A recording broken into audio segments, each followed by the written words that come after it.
Hey guys, in this video I will show you how to make lock screen pattern visible on Samsung Galaxy S25 Ultra. So let's start. So if I go to my lock screen and unlock my phone with the pattern, you can't see the pattern, so it's invisible. So if you want to make it visible, then just follow this tutorial. So just open your settings app and then scroll down to lock screen and UD and then tap on it and then tap on secure lock settings.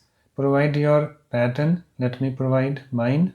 Now come to make pattern visible, this option. So we have to turn it on. So to turn it on, we need to turn on this toggle button next to it. So to turn on this toggle button, just tap on it so that this slider moves to the right. So let me show you. Let me tap on it and you can see it's now turned on. And now if I go to my lock screen and unlock my phone with the pattern, now you can see the pattern. So that's it. Please like, comment and subscribe for more videos.